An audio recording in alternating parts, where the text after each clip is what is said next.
Welcome to Cow Horse, Full Contact by Ben Self, with host Chris Dawson and Russell Dilday.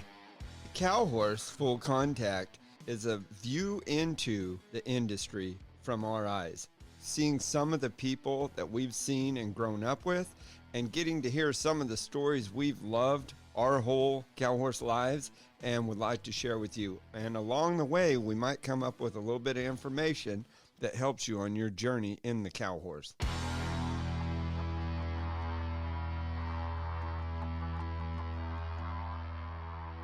Here we are. Here we are. With your better half. Family affair. The first family edition.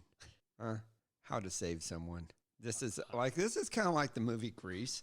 And this is Olivia Newton-John. And this is Travolta. You know what I mean? No. Did you ever see Grease? Yeah. Well, nice girl. You saved him. Nice girl. You saved him from the gang. It's like the first part. So here we are in your house. Yeah, welcome. Sarah, wonderful food and snacks. Thank you. Your wonderful project. I made the cookies. Your project. My project. Yeah. Here I am. There you are. All my glory. All mine. There's millions out there. This one's yours. This one's mine. How did I get so lucky? This one's all yours.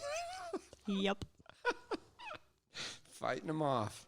So let's go back to the beginning. Let's go BC, before Chris. Before Chris. Yes. Yeah. Let's go back to your childhood, where it all started out. Well, I guess it all started in a hospital in Salinas. There we go. Here we go. Selena, little West Coast girl. Yep. And I was home born from the hospital to a wonderful, loving family. Mm-hmm. Now, my dad was a horse trainer, and so I would say that gave me a huge leg up all the way around as far as to where I am today. He was more on the clinician side of things, and he did a lot of the 30-dayers. Like, he'd get a horse in for training for 30 days, and whether it was a colt starting or a problem horse, and not very many show horses per se, but a lot of different types of horses. And so I wouldn't trade that experience for anything, because I think it made me very well-rounded in that sense and gave me a whole lot of different experiences. Were you always, so when did you start riding? Shoot, as far back as I can remember, since I was a very little girl. I had my little pony. And wasn't allowed to wear pants when I was very little, and so I'd have my little skirt, and we'd be galloping up in a lane in my little skirt, and that changed, I think. But was that side saddle? I was No. Did you ever side saddle? Nope. Oh, I so wonder how that could work. They were loose fitting skirts. Yes, wide around the leg. Raspberries. No, I can wear pants under the skirts. It had to do with the whole Pentecostal church thing. Oh. Yeah. But you got to wear pants under. Under That's the skirts, lucky, yeah, but you had to wear a skirt on the outside. And that was about till I was 6. And then I was going to say, be a no fan of the rough out saddle. No. With the skirt only deal. Yeah. So till you're about 6, just riding around for fun. Yeah. Not much showing young at all, huh? Not at all. No. Really, I did a lot of like the play days when I was younger. I would say like you did everything. You did the Gymkhana and the Western Pleasure and the English. And I would say I started that probably when I was about 10. Up until that point, it was just riding. Loose ride. Yeah. Loose ride. Yeah. And like I never really had any sort of formal riding lessons per se. They just let me go have fun, which was, I think, huge for growing up and not having like a real structured program type deal. I just went and had fun on my little pony. But yeah, after that, what was your pony's name? Tony the pony. Tony the pony. That's awesome. No, his name actually changed after every single horse movie I saw. So yeah, he had a lot of names. Mine was Macaroni. Macaroni. The pony. He's a rhymer. He could have been rap star. No, that was really my pony's name. Well, I know, but surely you named it. And it No, it came with that name. So non-original rap star.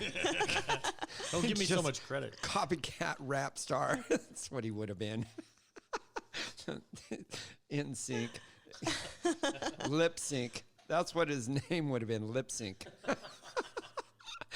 So then when we start going to the play days and stuff, AQHA or just local? No, it or? was super local, like kind of your backyard type deal. I mean, I had one horse that I did every single event on. So I would run barrels on him and do the whole gymkhana thing one day, and then we'd do Western Pleasure the next. And so it was not very fancy whatsoever. No, not AQHA, but it did that for a couple years growing up. And I didn't show my first cow horse until I showed in the youth, but I was probably about 14 or 15 when I first started showing in the youth. And I started at the very bottom. I did the youth limited for a year and then did the youth bridal, and just did that until I aged out. Which was just a couple weeks ago. Just a couple weeks ago. I wouldn't say you're aged out. Yeah. So did you do some English, some jumping? I did, yeah. We had a customer actually who was very involved in the 3-day eventing and did it at a pretty high level. And so I tagged along with her a little bit, and she got me into the 3-day eventing, and I still do that a little bit on the side. I tell people it's my golf. I mean, I just have the one horse I play around with, but I sure enjoy it. It's a lot of fun.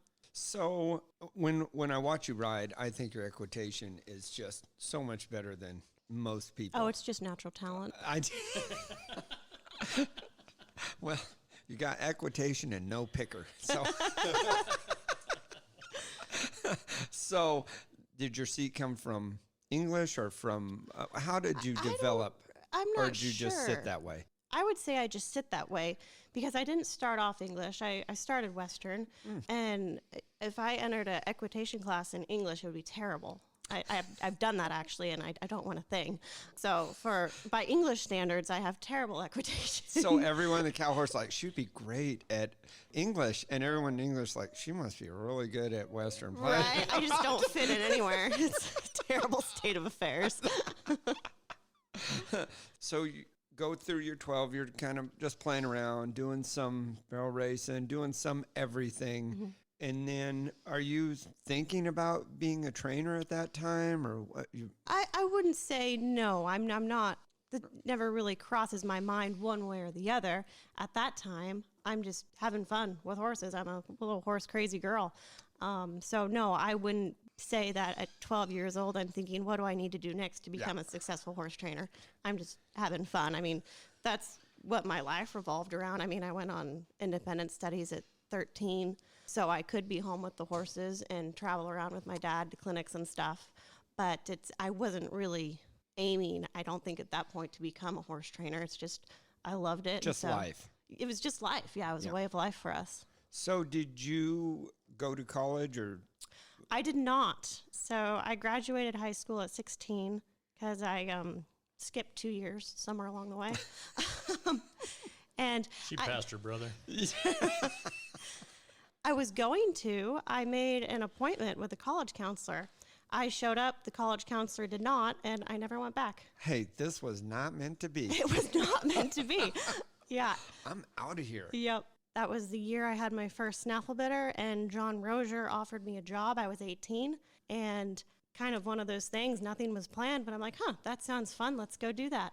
So 16 to 18, what do you graduate from high school at 16, take a job for Rozier, 18. What do you do in the middle there? Just in the middle, I worked for Sandy Collier for 7 months, and that was probably my first job away from home. So right after I graduated, I went to work for Sandy, came back home for a few months. We had a customer that I had the opportunity. I trained the horse for free, basically, and in exchange, let me show it at the snaffle bit. It was a little shine with a twist gelding. It was a very nice horse looking back on it. I didn't really realize how nice it was at the time, but yeah, I mean, it must have been very good to carry me through what he carried me through, because we ended up making somehow the limited intermediate finals. I have no idea how, but. Well, hardly any difference probably in the training programs between Sandy and Rozier. No difference whatsoever. Sandy was perfect for what I needed for those few months. And looking back, I should have stayed longer, but I was young and wanting to go. I don't know where I wanted to go. Just somewhere, huh? Just young.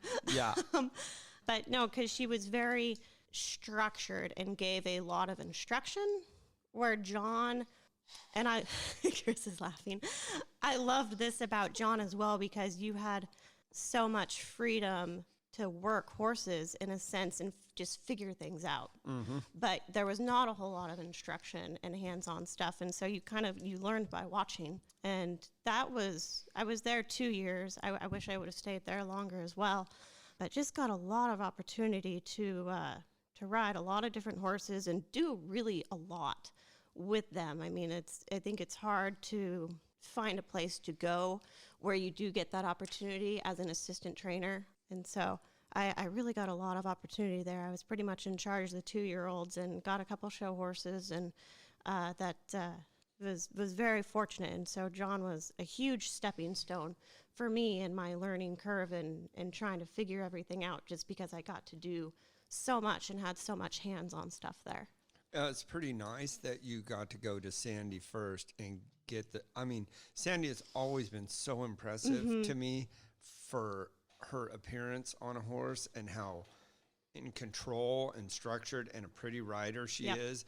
And to have that before you go to John's, and then have John just be like, hey, figure that out. Yeah, and it was kind of like the perfect storm in the sense, is because I had so much information from Sandy, but I didn't have time. I didn't stay there long enough to grasp any of it. And so then I went to John's.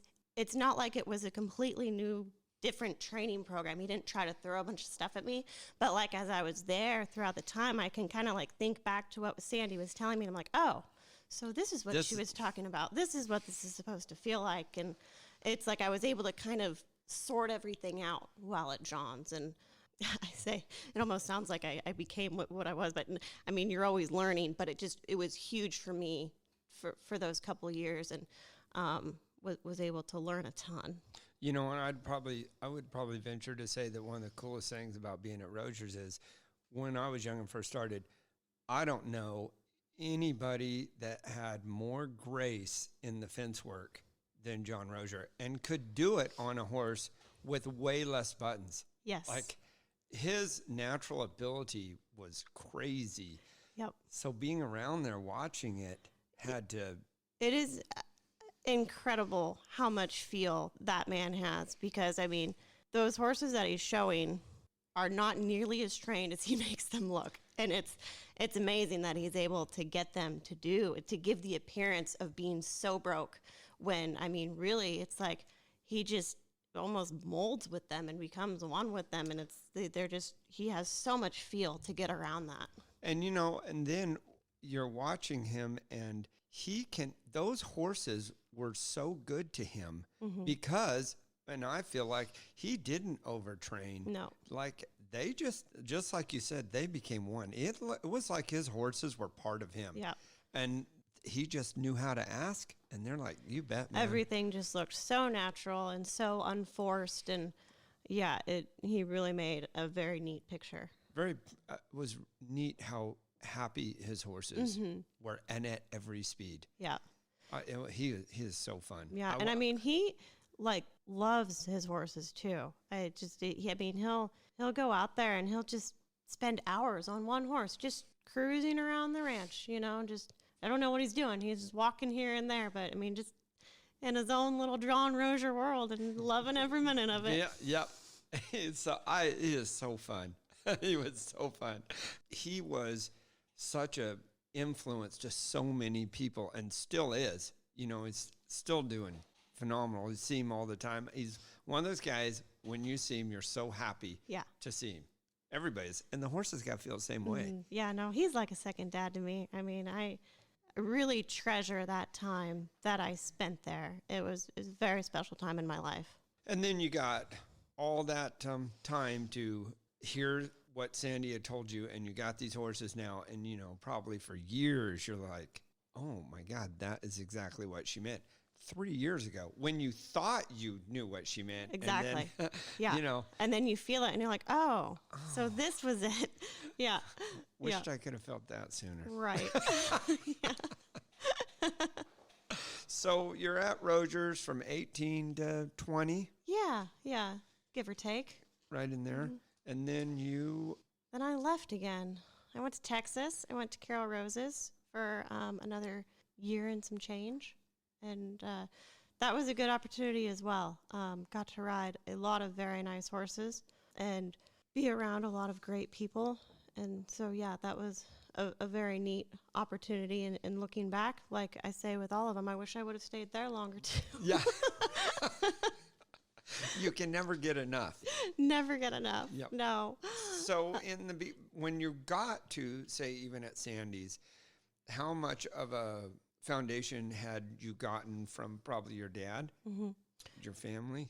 A huge foundation from my dad and the colt starting side of things, because that's mainly what we did is we just started a bunch of colts. And I would say, it was about 15 that we bought a bridle horse and we shared the horse. And looking back on that, that's not very often done. He would show it in the limited open bridle and I'd show it in the youth. And that horse would get shown 4 times in the same weekend. Hard too, because he was showing and I was showing and we both wanted to win. But we had a couple horses we did that on. And so. What was that bridle horse's name? Another Plan. Yep. Yeah, it was I remember that one. Yeah, he was by a Master Plan. And yeah, it was a good horse. But we did that on a couple different ones. And then we did the same thing with some Hackamore horses. He bought a Hackamore horse and we both showed that same horse too. And so he really gave me a lot of opportunity to be able to go and do that and go show some horses as well. And so I think that helped a ton stepping into an assistant trainer position because I had done the event a little bit and I kind of knew the ins and outs a little bit. And so it gave me a leg up in that sense. And it's so hard to find show horses, but when you've kind of gone out there and you've at least done it, it makes it a little easier. Yeah. At least you have a vision of the end goal. Right. So what made you valuable to Sandy? Do you think it was at that time your colt starting? Or did you go there as an assistant? I went there as an assistant. I think Sandy was much more valuable to me than I was to her at that time. I don't think I added any value to her program. I more meant, what I meant was, why did she pay you? Why did she pay me? I don't know. To be there. No clue. I did a lot of therapy on her horses at night. She had there we go. What did I do for Sandy? Why would she pay me? That's a wonderful question. I did do some colt starting. I did a lot of saddling though while I was at Sandy's. And then she did have some non-pro horses around there that I did get the opportunity to get on and do some stuff with and kind of try to figure some more stuff out. So, but yeah, no, at Sandy's I did quite a bit of saddling and warming horses up and cooling them out and all the stuff everybody loves to do. Well, at least it's low pressure. It was. Yeah. I know I can sell this horse. I know got this handled. I am not going to twist that breast collar on the other side this time. It's going to be flat. So you've got a pretty good basis. You go to Sandy's, Rozier's, then you go to Carol's, and now where are we headed? So after Carol's, I actually went home for, I would say, 2 years because I was thinking maybe I don't want to do the horse training thing. Maybe I want to do more of the clinic thing. So I went and traveled around with my parents for 2 years and did clinics. Found out I did not want to do the clinic thing. Was not for me. But really glad I did because I think I would have always had that question in my mind.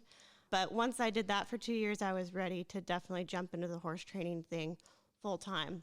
After that, I kind of did some contract colt starting gigs. I went to the Gardners for a while and then the Toytons and then Tom and Mandy McCutcheon and spent a winter starting all of their colts and kind of spent a few weeks at each place. And then I got married. So let's back up a little bit, though, before we go to your new life. Your dad's clinics, what were they about? Was it about colt starting? Yep, general horsemanship and colt starting. General horsemanship. So you got a lot of looks at a lot of different kind of horses, a lot of different riders, and probably that would have had to help you in your instructions, as an assistant trainer helping with non-pros and stuff later in your life. Yeah, I Not would so say much. I'm going to say I missed that one. Yes and no. I would say like around here, really, Chris is the one who takes the reins more with the lessons and stuff more than I do. Do you enjoy him? I've never really asked you. I just like the sound of my voice. I didn't want to be the one that says that, but yes, that's really what's going on. He loves the sound of his own voice.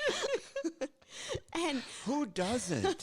I mean, really, he's like the Clark Gable. He's like the Dean Martin. Yeah. Speech pathologist. Yeah, no, like me, I have to make myself get in that psyche of like, okay, I almost have to gear myself up for it to, now we're going to give this lesson. Like I am the happiest when I'm just out working my horses, you know, it's so, Chris does the brunt of the lessons and all of that. You would think I'd be better at it than I am. Well, we've done some horse expo, a horse expo together, and it's one. From I plural to one. One plural that to fast. One. Yeah. And it's funny because she doesn't give a ton of lessons. Like people ask for her help, and she's quiet about it. Like, and it's. I don't know that it would jump out to me to see her do a clinic, be in that scenario, but I've really only been there with her once in Illinois when we did that. How did I do? And it's like a switch flips. I mean, it's like, it's a different Sarah, and boom, and she's on, and she talks her way through, like she talked her way to a coliseum full of people starting a colt. I mean, help people with their horse. I mean, it's remarkable, really. I mean, to watch that switch get flipped, and then when it's over, boom, it's right back to done. Sarah. Back to riding. Yep. So very impressive. How did you meet Chris? Everyone wants to know, and maybe why. No, just how. Just through horse shows, I would say is how we met. Yeah, I would. So you knew him for quite a while before he became a romantic prospect. I knew him for quite a while. There was not a whole lot of interaction, but we knew who each other was. Like Grease. Are. So, did you even get started with the first date? Probably wasn't even a date. Probably kind of a surprise. This is tough because we have two different recollections of this. Weird. That's weird. And I promise you mine's the truth. Yes. There's the truth and Chris's. But it all started. I was horse shopping and I was in Texas, so I call him. I'm like, hey, you have any 2-year-olds for sale? Or no, I think it was yearlings. Any horses for sale to come look at. See, he's giving me this weird look right now. I know. Hey, just don't look at him. Stay with me. So he was judging, right? You were judging a horse show in California. And I happened to be flying into Sacramento, which was very close to where the horse show was. And so that conversation got started where he was like, well, let's go ahead and just meet for dinner. And so we did, because I was doing a clinic that weekend very close to the horse show, hence me flying into that particular spot. And we went to dinner the next night, and where'd the yearling go? Oh, so that horse. I'm showing her at the world's greatest horseman next week. That was Shine Smarter. Mm-hmm. Yeah, Wow. I know that horse is very special for very many different reasons. But yeah, I ended up getting her from Carol, and that was that horse shopping trip. So Chris is working at Carol's. No. Fast forward many years. Many years. Yeah. 2013. So how are you showing that yearling to her? He's not showing the yearling. He's showing that horse in the world's greatest coming up. So what yearling was he trying to sell you? He never showed me any yearlings because he was. I had no yearlings. Total. But I knew where there was some. I've been to Carol's and seen some. So you don't even. She's looking for horses. You're on no horse selling going on. No, he was in California looking for that girl. time. Yeah, no. It went from horse shopping to, hey, let's go on a date real fast. What? He's a player. Always has been. I can't say anything to that. Captain Smooth right there. So now we're going to hear the other side of the story. What differs in your recollection? No, I'd say I've accepted her version. True. Wise man. See, he's grown so much. He learns fast. As a husband, yeah. Yes. Yeah, he's really grown. Happy wife, happy life. Yeah. Yep. I'll bet he didn't just learn that the first week. of marriage. You know, I remember having a conversation with him. I'm like, you're going to do what you're going to do, and I'm going to figure out if I like it or not. So, And that's when she had me, folks. then it's like a switch flip. Perfect. Someone that can take me as I am. But he has changed. That's what they say. Yeah. Yeah. I witnessed that. That change. So now you're dating Chris. I don't know if we ever really dated. I mean, we went on that date, and then, 6 months later, we went on another date at Christmas time, and then we were kind of engaged, and then we got married. That's kind of how that went down. A little 6 month break after the first date. Break. I mean, we talked, but there was a lot of stuff going on. So, okay. So, Chris, you know you're going to marry her on the first date, or does it take you a while? Or? No, I was pretty sure. Yep. Yeah. So she's the only one that doesn't know. Yeah, years before, I think. I don't know. She was probably 18, 19, and I was like, that's a keeper right there. That's pretty cool. But I was not anywhere ready. And so eventually, hope she lasts. I hope she doesn't get married before I grow up. Well, right. That was kind of it. I mean, and really at that point, I figured that wouldn't happen anyway. And then, so when she actually agreed to go on a date with me, I was like, whoa, a lucky day. I didn't have anything planned past this. Right. He told me he'd be dead at 36. He lied. Oh, liar. This was supposed to be a low commitment marriage. He suckered you in with it won't last that long. It won't be that long. It's fine. Put up with me for a few years. Yeah, heck. And then, I'm probably going to make millions, and you can inherit that. You can have that, and then, when I die, put the life insurance on me at 36, you'll be rich. Yeah, I think you should just stay away from all boys until they're at least 30. That's my advice. And you are 6 months, then you get married. Mm-hmm. You get engaged. Get engaged. How long do you get married? We got married November 5th. Oh, that's right. 2014. Ow!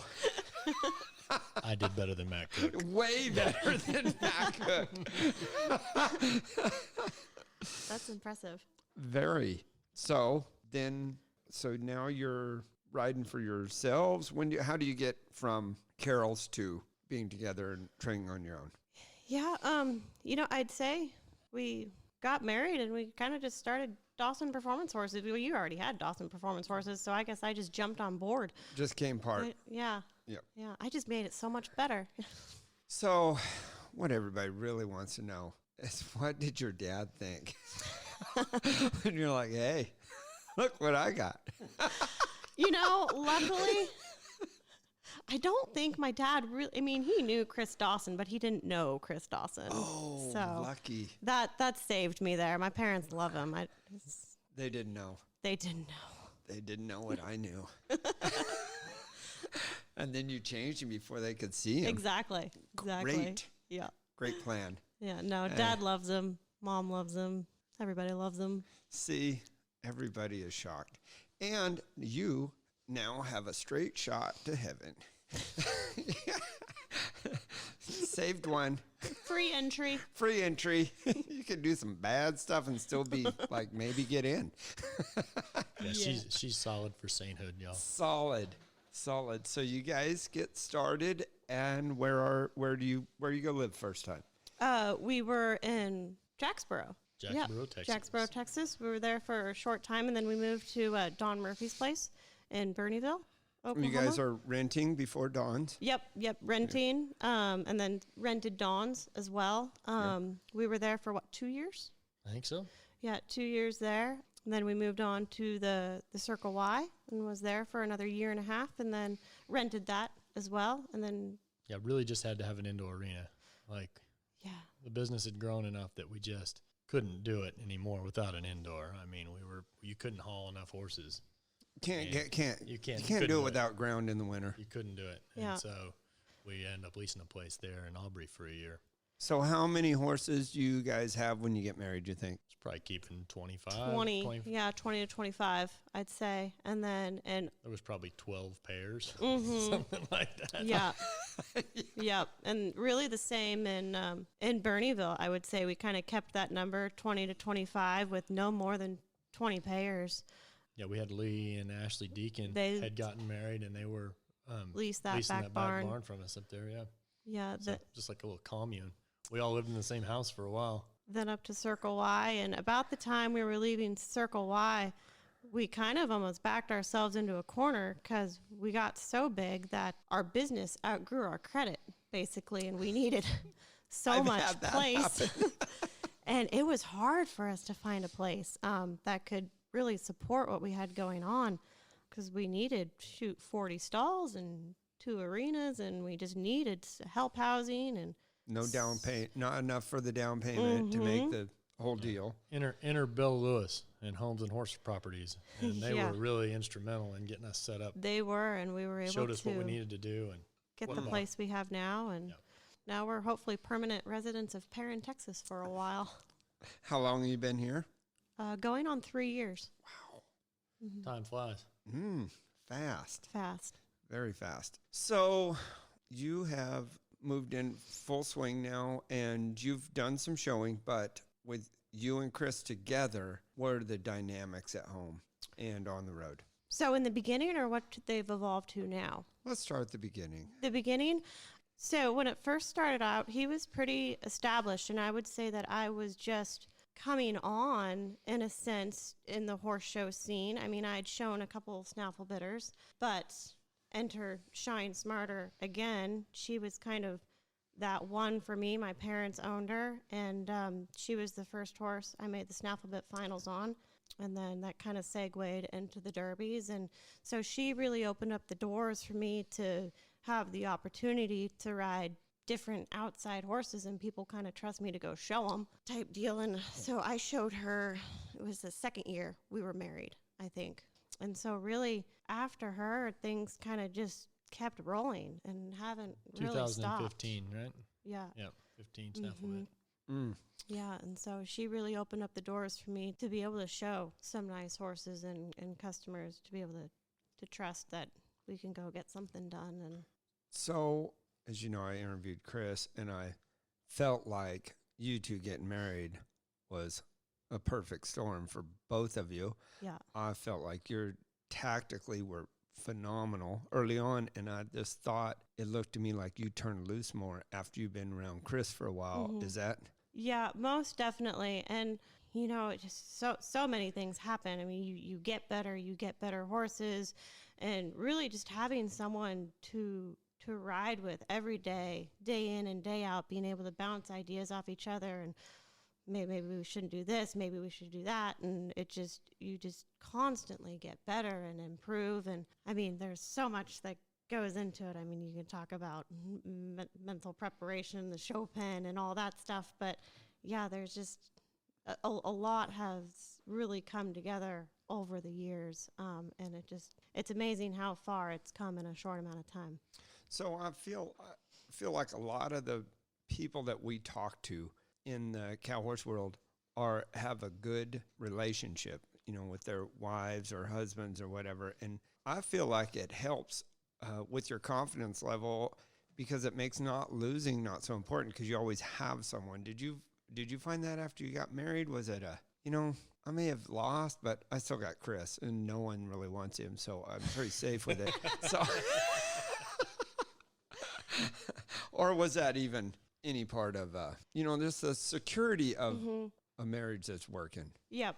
You know, I would say that's huge. You always have that to come home to, and that's a huge blessing. You know, I don't know that it takes any of the pressure off, right, per se. Yep. But yeah, no, that is huge to always have that to come back to, and to know that no matter how I do out there, I mean, he loves me, and he doesn't. It's not how he views me. You know, it's not the performance in the arena, and so it's mainly what I have to do to keep myself in check. And it's really easy to, I think, fall into that trap of letting your results kind of almost form your opinion of yourself.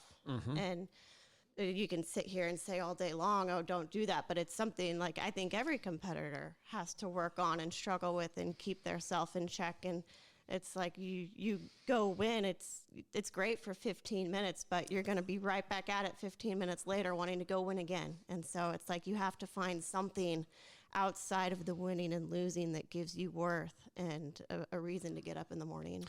Well, especially when, say, you're showing 5 head of horses, and yeah, you won, but you got 3 other owners that are terribly disappointed. Exactly. Yeah, you only won on one of those horses. Yeah, and you got to... Yeah, you got to find a way to grapple and almost have a feeling with those owners that didn't win. It's like you can't get on too much of a high because you got to come to their level in a sense. Otherwise, they're going to feel like they're not valued. Yep. And so, yeah, it's a huge balancing act. You know, and probably another thing, personally, I put so much stock in my owners because I feel like I didn't have owners I didn't like. If I didn't like them, got rid of them.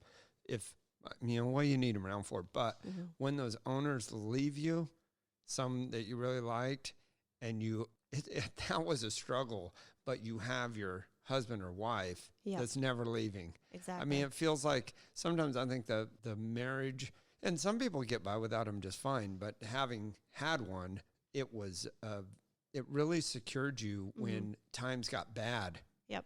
I mean, everybody gets through the good times easy. Oh, yeah. Right?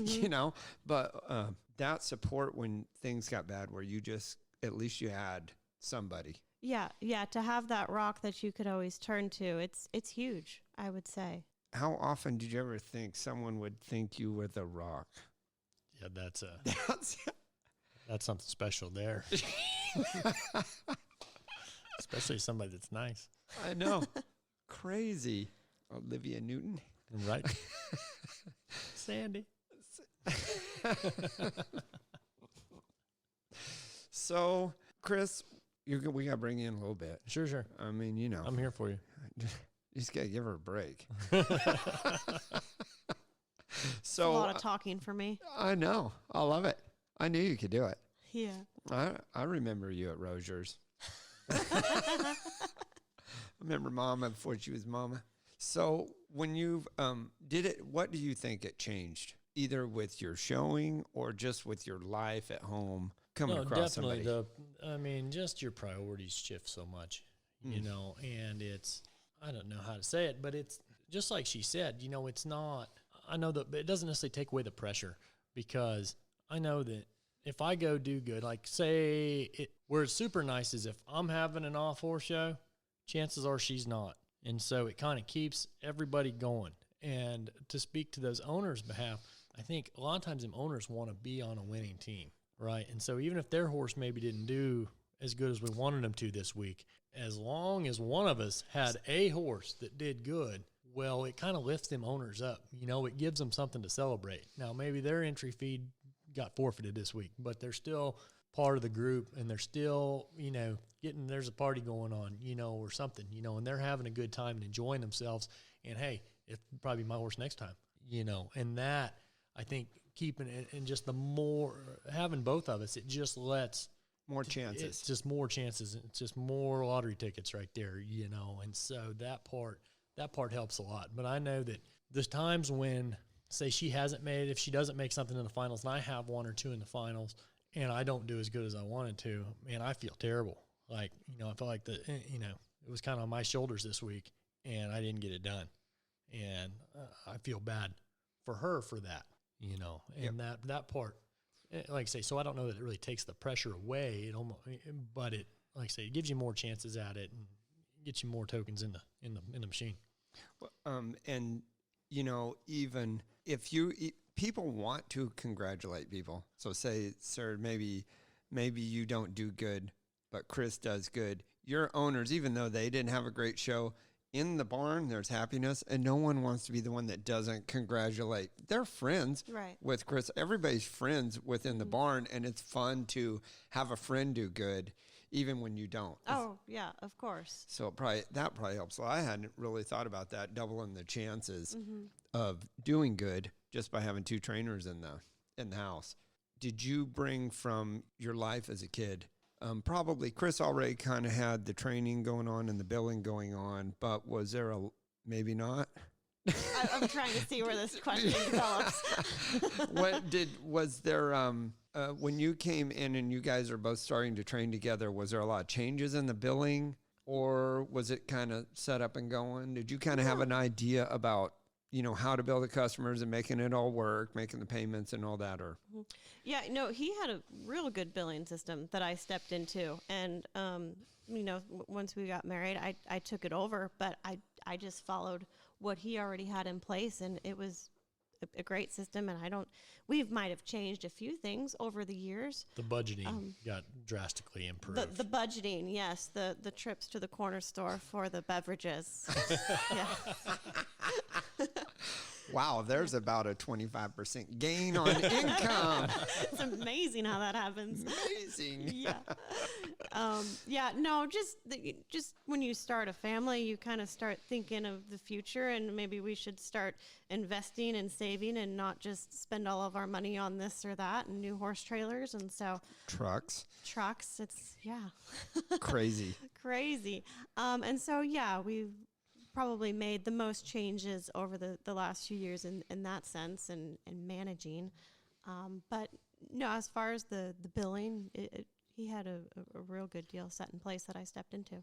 That's helped me a ton because I've never been one that I was never financially motivated. And I know that some people say that, but like seriously, before Sarah came along, I remember on several different occasions having CJ Shopbell wire me $1,000 to Walmart in Pueblo, Colorado, so I had enough money to get home.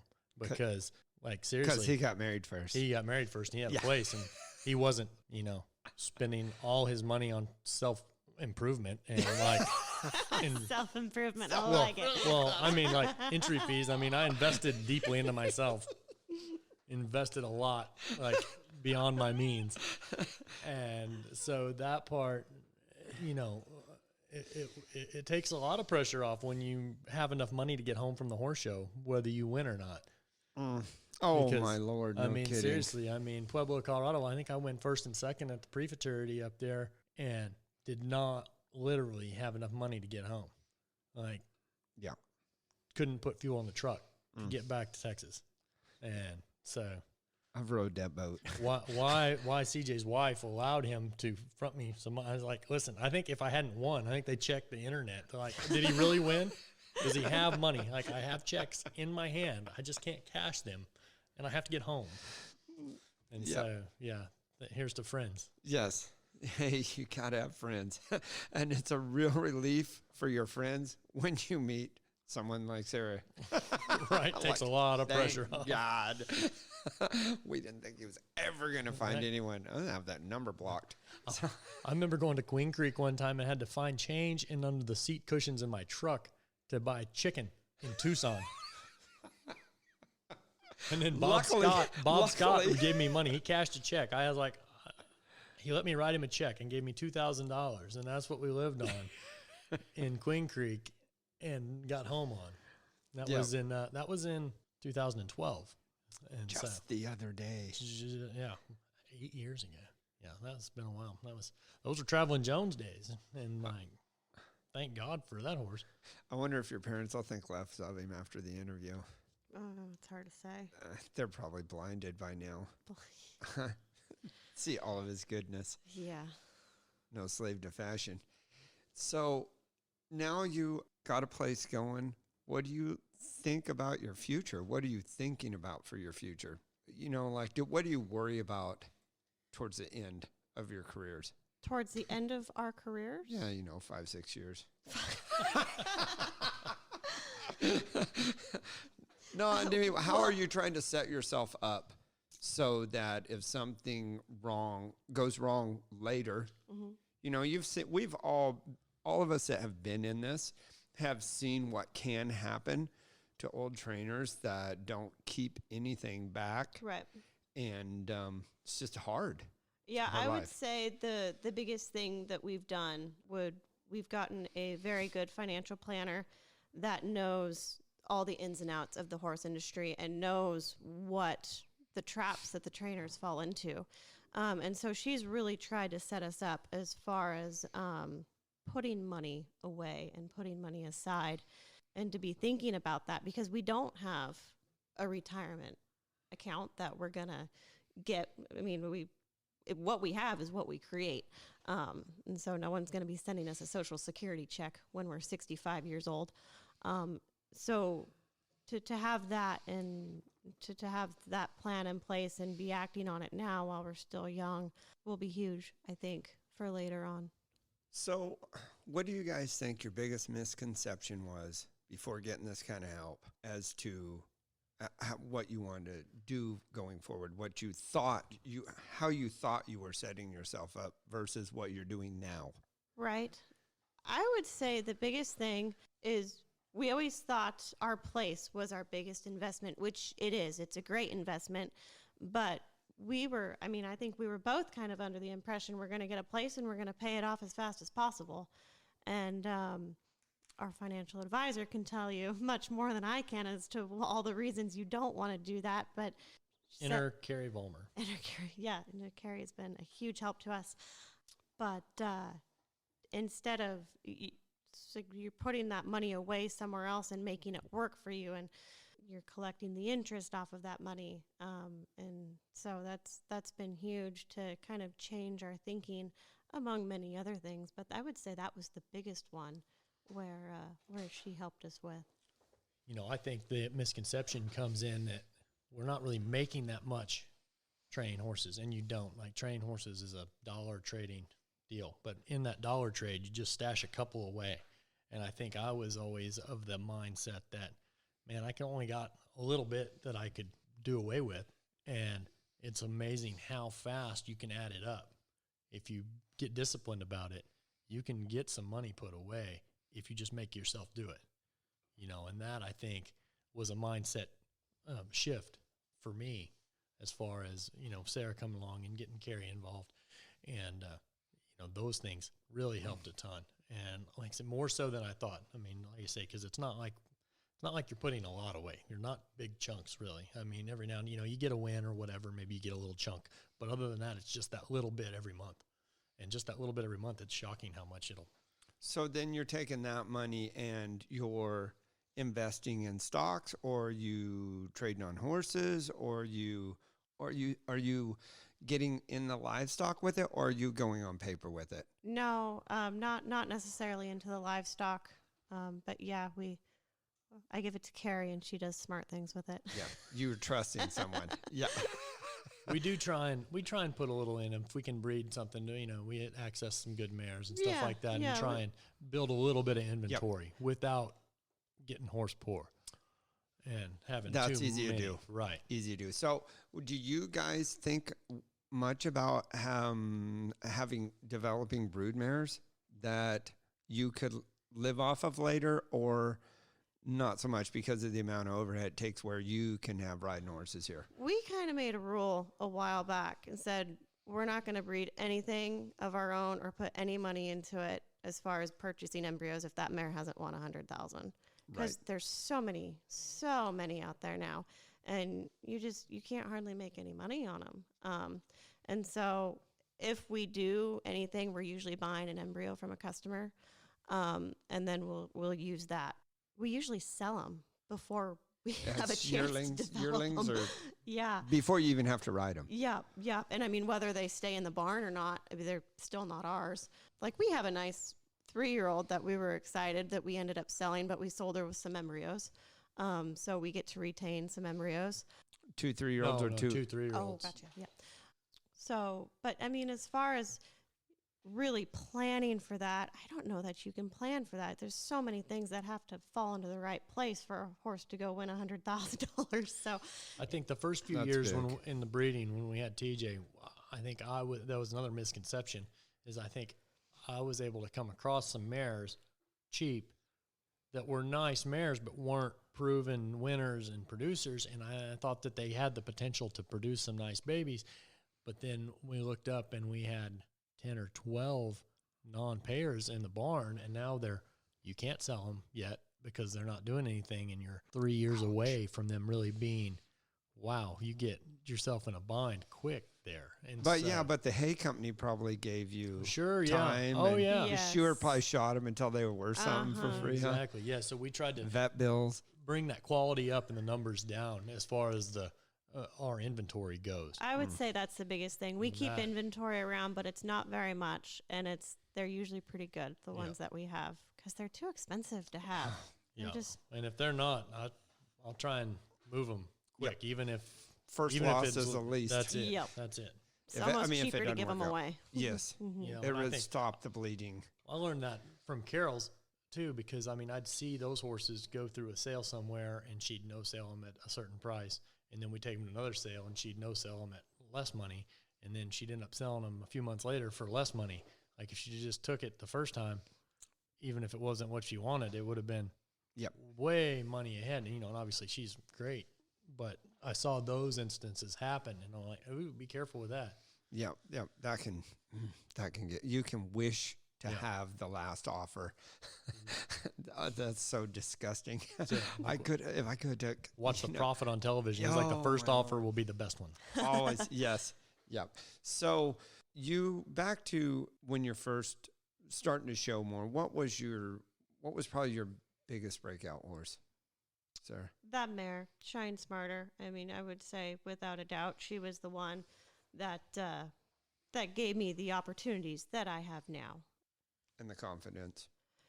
Yeah. I think the confidence builds with each horse. Almost you're kind of unconfident when you've just done it on one, because you're like, can I do this again? And so I don't know that I would say the confidence, but it gave other people confidence in me for some reason. But no, I think the confidence developed after you've started doing it more than one time and time again. Yep. So one of my favorite runs is when you're at the World Show on Shiny Little Outlaw, and that Hackamore run down the fence was so fun. And it looked like you were pretty calm about it. So, and I thought he was kind of a bigger, powerful horse, and I've since been next to him. He's not very big at all, He's is teeny he? tiny. He's tiny. Yeah, he's a little guy with a big heart. But he is a powerhouse, isn't he? Yeah, no, it's a lot of horse in a little tiny package. Yeah. Wow, and never steps outside of the frame of his body with a foot. I mean, it looks like he is under himself all the time. So what do you have a body type that you like in particular in a horse, or each is each? No, I'd say about 6 foot, 200 pounds. Just what she drew up. No, like the first 4 horses that come to my mind that I've probably had the most success have completely different body types, all 4 of them. So no, I can't say that I have a certain body type that I go for, because just from my experience, it comes in all shapes and sizes. Yeah, you never know. Never know. Do you guys swap your horses out a lot at home, or not so much? So at home, pretty much we draft them after snaffle bit. So late in their 2-year-old year. And up until that point, we're both riding them back and forth, and just nothing's in anyone's particular string. And then sometime after snaffle bit of their 2-year-old year, we'll draft them. And then they're kind of on the track for Chris to show, or on the track for me to show. And so then there's less changing around, but we'll still climb on each other's horses. So basically, when you guys take a horse in training, you're Dawson performance horses. Yep. You're not Sarah Dawson, Chris Dawson. They don't say, they bring the horse here and you guys do it. They don't say, hey, this is Sarah's horse, or this is my horse, We've had that happen a couple times, and I mean, I don't feel like there was any animosity about it. And it was funny. No, it was just one client, really, and she brought 3 horses, and she was like, this one's for Chris, this one's for Sarah, and then one was for sale. And so... But we ended up trading them around. We ended up trading them anyway. And that's how we started. Yep. Yeah. Just a starting point. That's it. Yeah. So, and like I said, we just try and, and that's the other thing. The beautiful thing about our deal is that, there's 2 different personalities that, what if I'm not getting along with one, maybe Sarah will. and vice versa. And so, like I say, because we don't do the same things. It's cohesive and it complements each other, but it's not interchangeable, and so that part, I think it's cool because, like I say, it's just getting that extra chance. You're sending a horse to two open level trainers and see what fits. And see who fits it. So probably, Sarah, going back to you sharing your horses with your dad so much, this is no big deal, sharing horses. I mean, there's a lot of trainers at very high levels that are opposed to sharing horses at all. But you've done it your whole life. And Chris, did you share a bunch with your non-pros and stuff before Sarah, or I don't know about shared. I mean, we, growing up my mom was a horse trainer, and so we swapped around a lot of horses. I didn't never ride one for very long. Didn't seem like, they were usually on the sale block while I was riding them, and so it was kind of new horse all the time. And probably one great thing is there's a lot of times you can be riding with somebody that is really good and the horse is really good, but you put a different person on there, and the part that some little hitch that the guy riding it knows is there and he just overlooks, you get on, you're like, hey, he does not bend his head to the left at all when you go to turn. That guy covers it up, the guy that was riding him all the time. So probably that fresh perspective between you might help you find those little hitches in a horse. Oh, yeah. And we do that all the time. Like if I'm feeling something and I'm like, I'll just be like, hey, hop on this thing and tell me what you think. And daily, I'd say we do that all the time. Very, very beneficial. To be so much. Hugely. Yeah. Yep. Mm-hmm. Yeah. As much benefit as you get, going to a horse show and kind of being around your buddies or whatever. And, hey, jump on this thing and see what you're feeling here. And we have the benefit of being able to do that any day. Like it's not, got to make a whole trip. I'm 2 months away from a horse, especially if you don't live somewhere close to your, compatriots. You're liable to be, like Matt Cook up there in Colorado, shoot, he's not going to get around the guys that help him in the herd down here until horse show time. And so, like I say, being able to have that support system right here in-house, man, it's huge. Nice. Huge deal. So, Sarah, you probably didn't ride with a lot of people in the same style that Chris did with Lance Shields and CJ Chappelle, and I did a ton with Jake and Mark Matz and Donnie Bricker and just tons of young people because that were your same level while you're in that you step out there in that open and you're getting smacked around by all the big guys because you were training and then you went into marriage. Or did you ride with a lot of other people before that?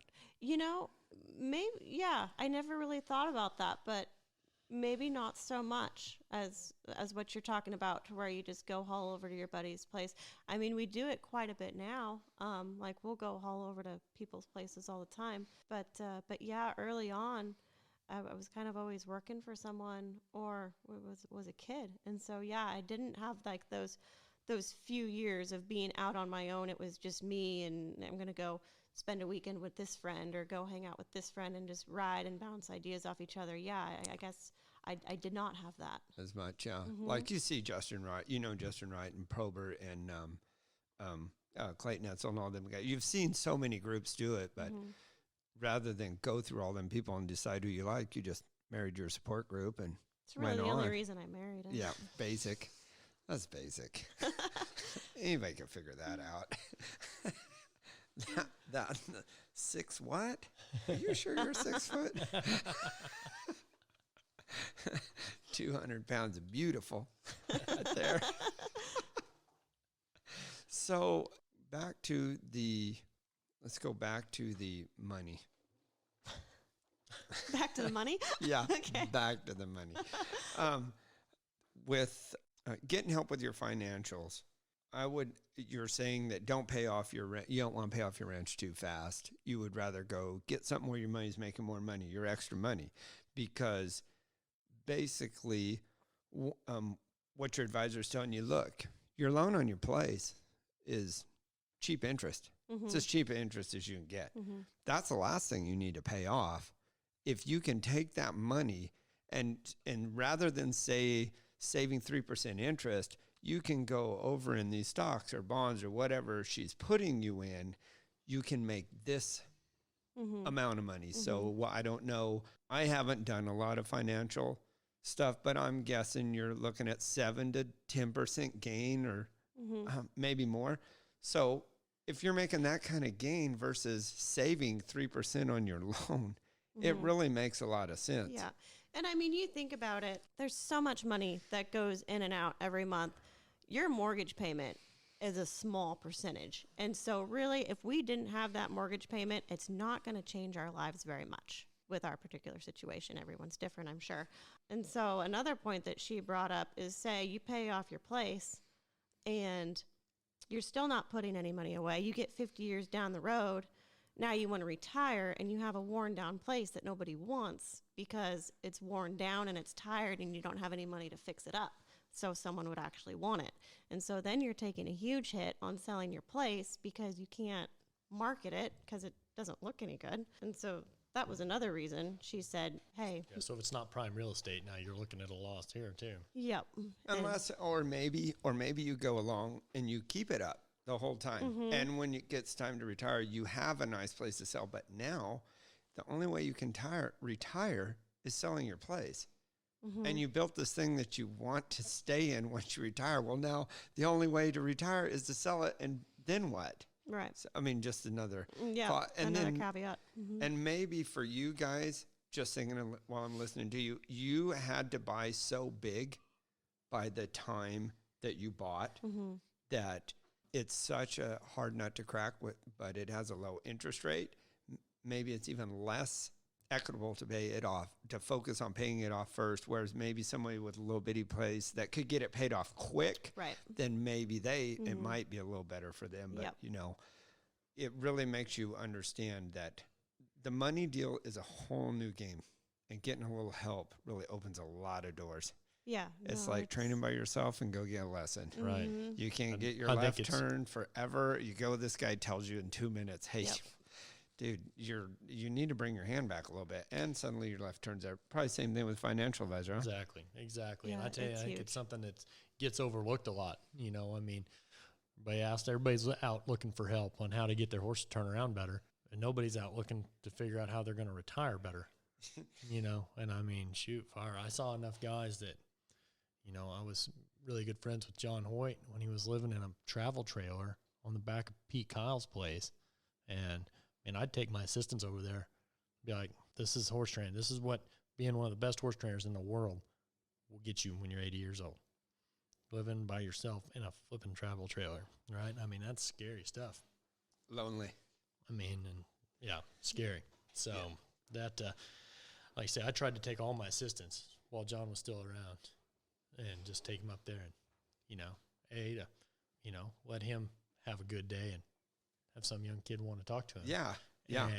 And B, to let them guys see what could happen if you didn't watch what the heck was going on. Oh, you gotta watch that. Gotta watch that money, because you know, this is still a physical business, and you can get physically hurt. You guys got twice the chance of one of you being able to ride, but a lot of people are one trainer deal. That's scary. That guy gets hurt. Just one bad wreck away from it. One bad wreck. One step. Yep. Yep. So you got to kind of watch some stuff and have a kind of an exit plan. Then you see the horror stories about a guy getting hurt and send his horses to somebody, and they do good on them, and then they don't get them back. They never come Whole back. barn leaves. Yeah. The whole barn leaves. Happy days. Take this major accident. Oh, yeah. And we're going to get rid of all your income. It's all things to look at. You know, and something else, like for the young trainers and what have you out there, you know, when you're starting out, you'll have people say, hey, I'll send you 3 horses if you cut me a deal. I'll be like, that red flag. And like I said, we've talked, and I mean, you have to do some deals from time to time, but the quantity deals are bad, because if that guy doesn't pay or gets behind and then defaults, you're all of a sudden left holding the bag. And son of a gun. So like I said, that was probably the best thing that I did starting my business, was I limited customers to 3 horses. Like, I wouldn't ride more than 3 for them, because it gets yourself in you just get to be beholden. And man alive. And sure enough, everybody that wanted that deal would get behind about 3 months.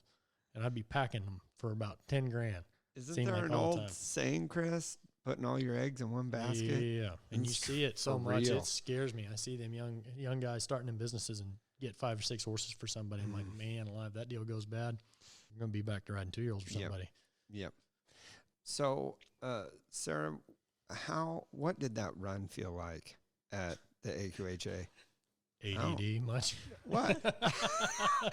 I don't want her to just know where it's coming from. You know, these questions got to be from nowhere. And Chris has to go to the restroom. What did it feel like? It was fast. Yeah, no, it was fast. Sure, it looked like there was a lot of degree of difficulty, and you know, he was good. He was right there the whole time with me, and I mean, he never let that cow get the catch on him, and it was a fun run. I mean, it was on the brink of not working.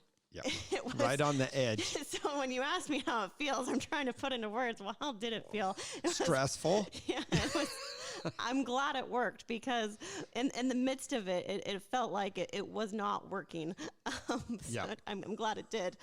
Sometimes the wow will just bring everything your way, right, even when you're in there. So what would you say is 1 or 2 of your favorite runs you've had in the show pen? The show pen. You know, one of the horses that I really enjoy showing the most is probably Traveling Miss Jones.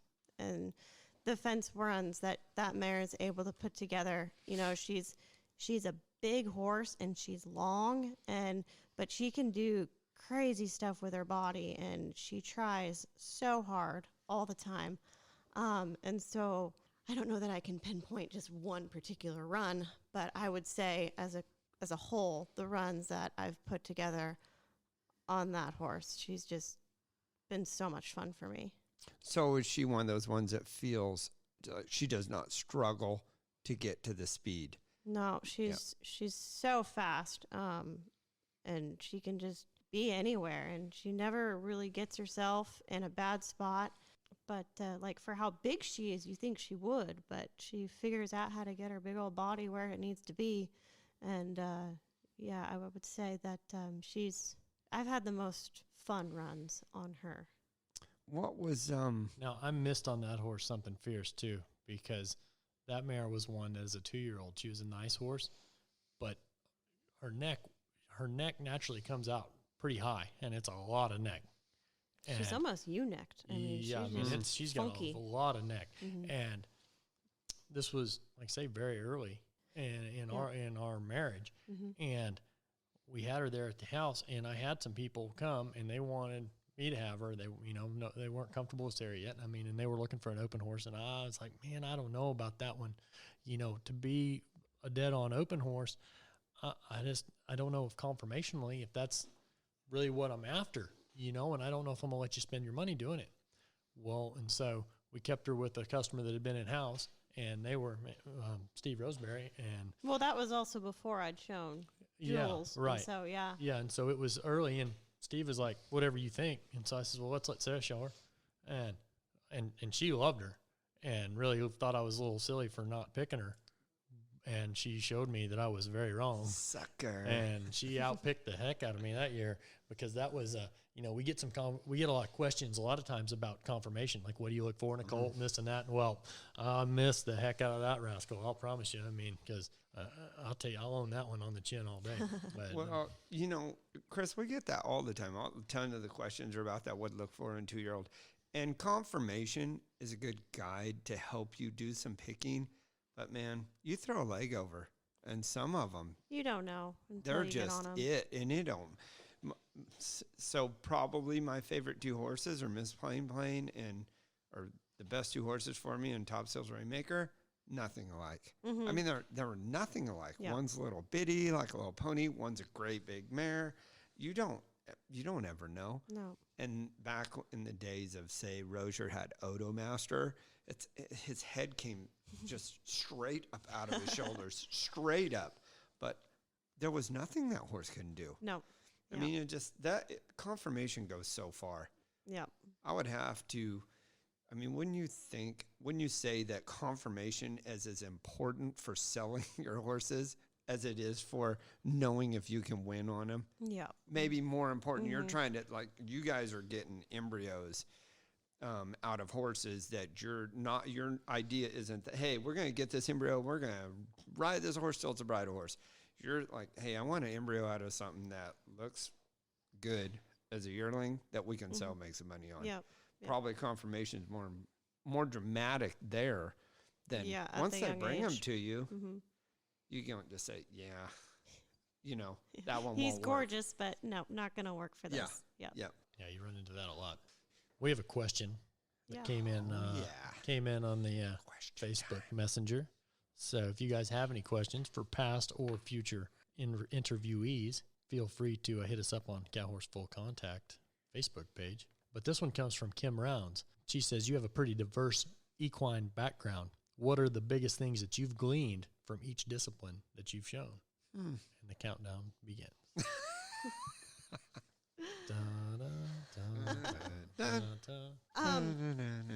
Well, I've really only technically shown in 2 different deals. I mean, the cow horse and the eventing. And so can I change that question a little bit?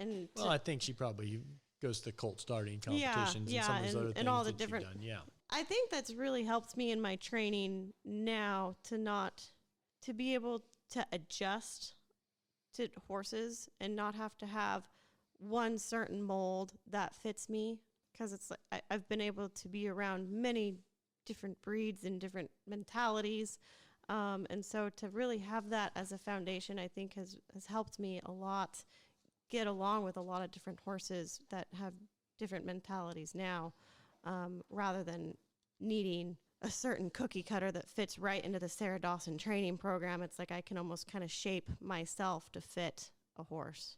And I think that has, my foundation has helped me a lot there. Perfect. Well, there you go, Kim. Hope that answers your question. I got one more here from Audrey Hart. It says, as a woman, do you feel you approach training differently? And what would you feel the advantages or disadvantages? The woman question. The woman question. You knew you weren't going to avoid the woman question. Not at all. All day long. How would she know? She's never been a man. I wonder why nobody ever asked us how we get, if we approach things differently, being guys. I think. I don't know, but what I want is a men's division. I want away from all these girls that are kicking our butt all the time. It's not fair. You can't ride like that. No, I think as soon as you walk through the show pen, everyone's on an equal playing field. I can't speak to how it was many years ago, but just the way those scorecards are set up now, the judge has to tell a story as to how he got your score. And so, I mean, as far as being in the actual show pen, no, I don't think you have an advantage or disadvantage. Just like everyone out there showing, I've ridden out of the pen thinking, wow, that judge was rather kind. And I've also ridden out of the pen thinking, man, I thought I was a little better than that.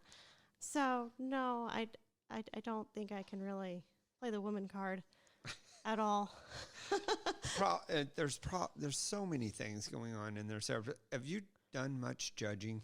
I just passed my judge's test. Bam. I failed it the first time. Oh. Didn't have to say that, Don. But we're glad you did. Yeah. I've not done very much judging. I don't know that I might be too ADD for it. I don't know that I could just sit there. Really? Yeah. Like I'm twitching right now. But could you be more than me? Can I what? Could you be more ADD than me? No. Well, then. But you judge. You can make it. I don't know. You'll make it. Yeah. And maybe you know later. what I do to relax myself is drink coffee the whole time. So even better. Even better. You'll make it. You're going to be a great judge. So with all that's going on, even after just going through the course of the judging, can you see how it would be hard to change how you're trying so hard to get the score right that would be really hard to manipulate the card over something like that? Oh, super difficult. Yeah, no, it's like I love how the judges' cards are right now because, I mean, you have to tell that story from beginning to end. Yeah, no, I think I wouldn't change a thing about it. Any more questions on there, Chris? Well, I was going to hit a couple of these standard ones that we have. That's sweet. Well, you know what? I'd have to say, like on the girl thing, Right. Ever since I've been here, the women have been killing it. You go try to beat Lynn Anderson. All right.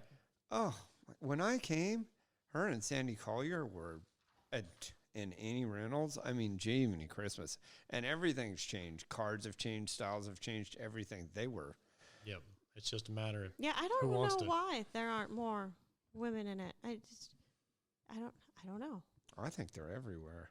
I'll bet, to be honest with you, probably I'm talking about competitive, like super on top competitors. I mean, you don't see that very much, and I don't know why.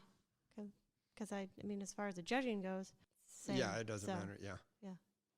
And also you see people that excel in spots. Lynn Anderson was pretty good in the fraternities and stuff, held her own.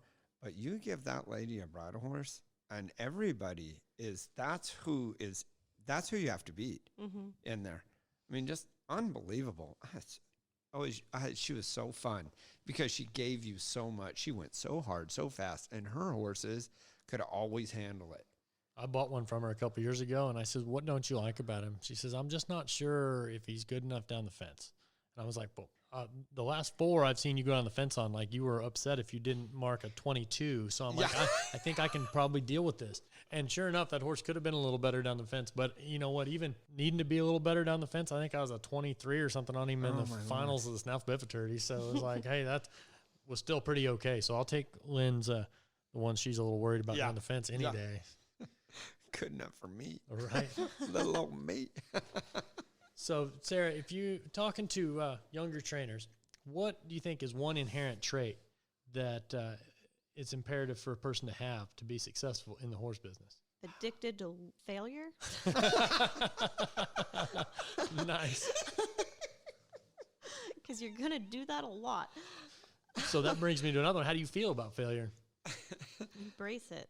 Embrace it. No, I think the failure is what keeps pushing you and keeps driving you, really. Drives me anyways, or part of it. But yeah, it's like you've got to be pretty resilient to that and not let your emotions go up and down. Maybe that's why there's not very many women in it. Maybe women are too emotional. I don't know. I mean, it's maybe they just wise up faster. We're all just a bunch of idiots, really. Yeah. There's just us dummies and you, Sarah. Yeah. Wow. The only girl dumb enough to stay and be a champion. So we talk, I mean, like I say, we go on and on about the good stuff. Mm-hmm. What's your biggest disappointment? There's been a lot of disappointments. Oh, don't say your marriage. Career speaking. My biggest one. Oh, shoot. You know, I don't know that I could name just a biggest disappointment because, I mean, I would say anytime you spend that much time working on something and training an animal and thinking you had it all put together and you go to the horse show and you realize you don't, I mean, it's heartbreaking every time. And so to have a biggest disappointment, I don't know that I can name one, but like each one in itself hurts, I would say. I can't really name a biggest disappointment. Well, there you go. What's your biggest disappointment? I don't know. My biggest disappointment is probably a lost cow on Shiny Sparklet. Oh, really? That's Snufflebit. Yeah. Interesting. That was probably, that was a pretty good one. Yep. Those will happen. Right. No, they absolutely will happen. But like That's say, the thing. It's like you sit here and think about it. It was so disappointing to Chris. But I mean, to you and I mean, we don't think anything about it. Yeah. And so it's like, you're really you're the only one. You're the only one, the only one that cares. I mean, your friends are still your friends. The people who love you still love you. But I mean, it happened to you, so it affects you deeply. But the rest of us, it's just one of those runs that it didn't work on. It didn't work out. No one thinks anything less of you. I mean, it just didn't work. And if they do, you don't need them. That's very true. Get rid of them. It's very true. Get rid of them. What about your training philosophy? Did you spit that out in a phrase for us? My training philosophy. I don't know if you would call this a philosophy or not. The biggest thing for me that I've learned, and I don't want to steal your words, but it would be to trust your training program. And I've had things go bad, and I've trusted my program enough to not come home and start going to 10 different people and saying, okay, I need to change all of these things.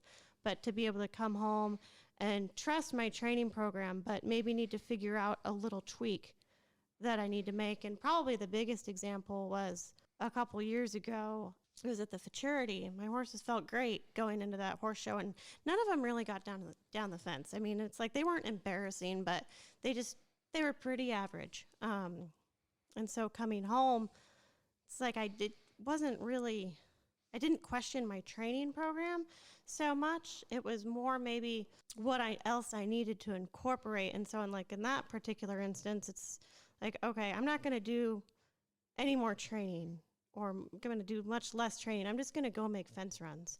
And so I did that a lot with my next batch of 3-year-olds for the following year. And I mean, they were like different horses. I didn't train them any different, but I would say I probably just trained them less. And I just went and did the job. And they were just so much more accountable and there for me. And so that was one of the huge things, because I think if I would have taken away from that one time and wanted to go change everything, nothing really would have happened. Yeah. And so to just have a program and trust it, but know when you need to make a minor adjustment. Yes. Great, huge adjustments. You can start overcorrecting your issues and wind up off in no man's land where you've got problems that you don't even know where they came from. Exactly. And now you're chasing ghosts instead of just, okay, this was a bad show.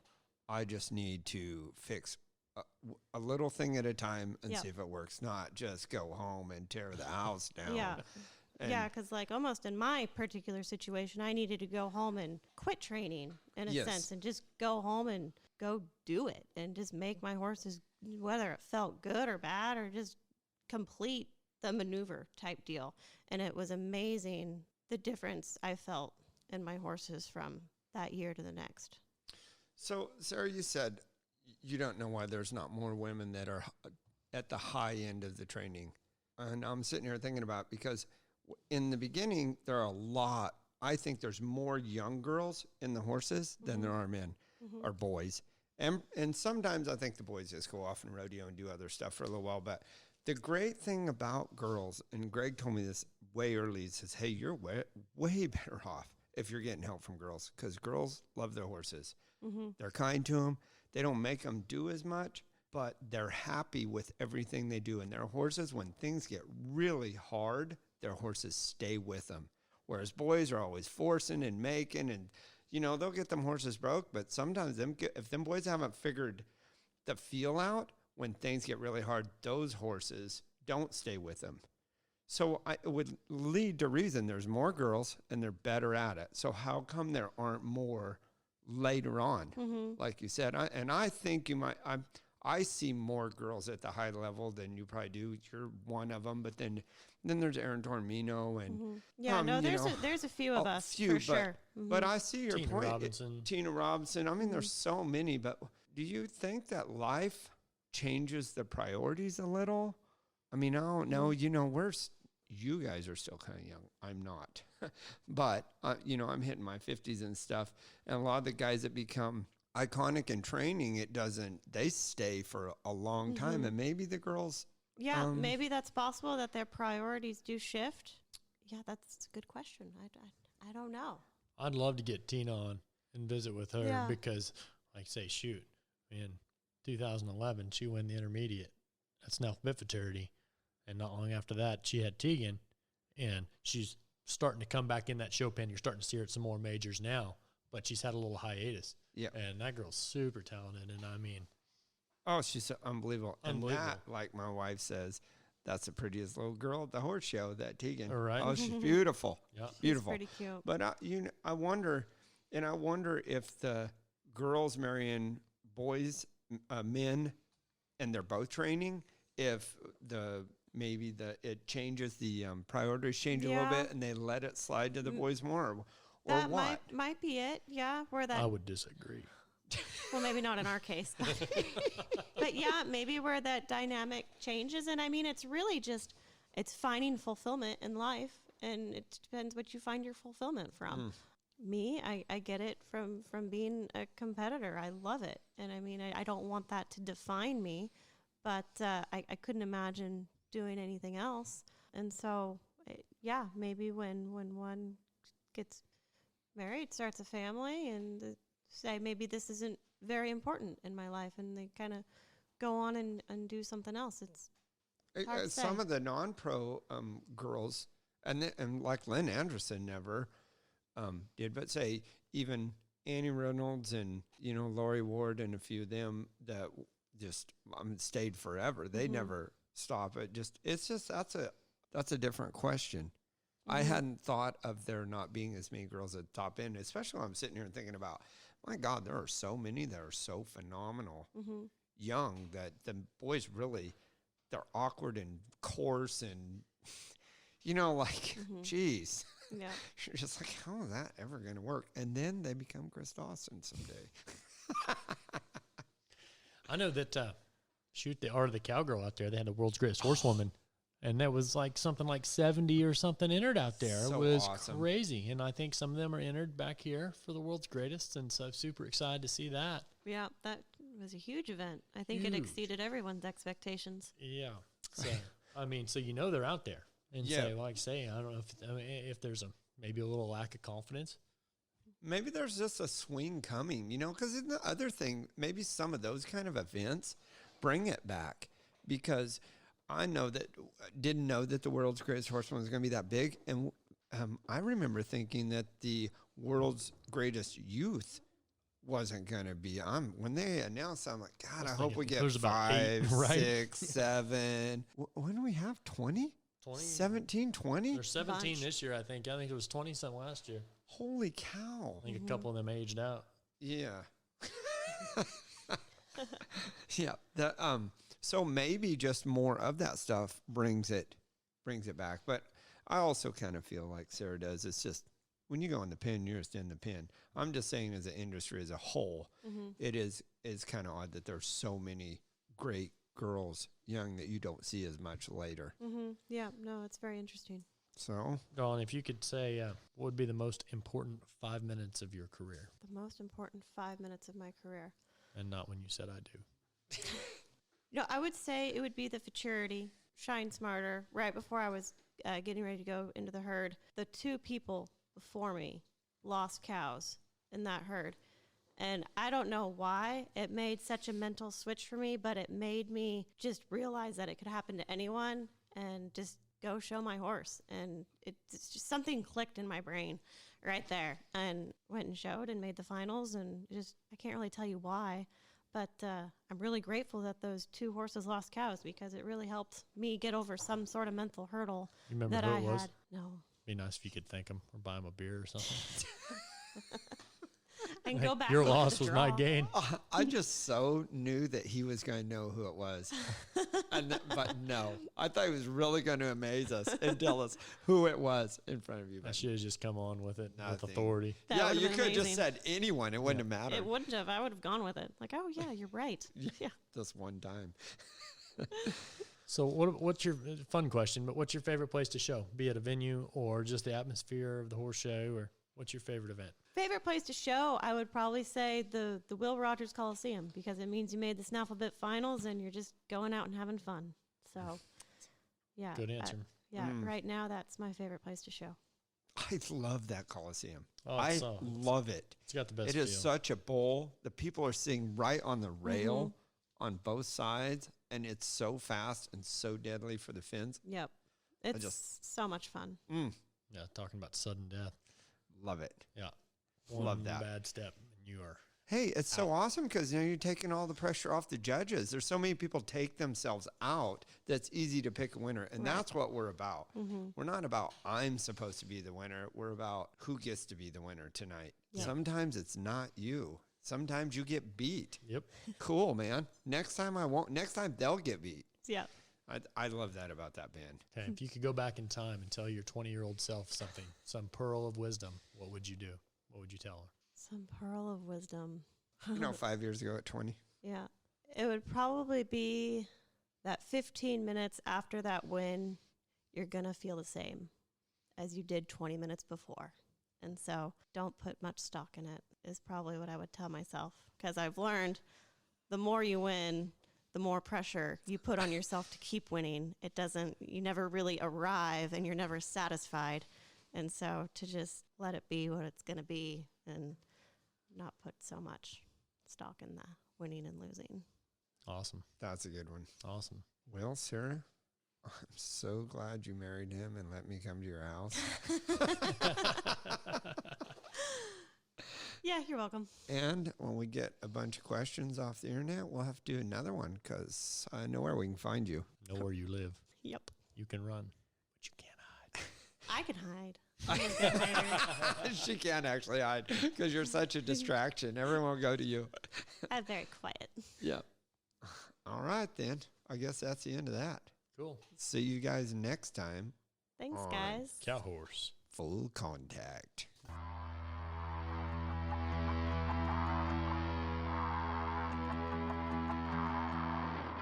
Thank you for listening to Cow Horse Full Contact. Please like our Facebook page and follow us on Instagram to stay tuned for future episodes.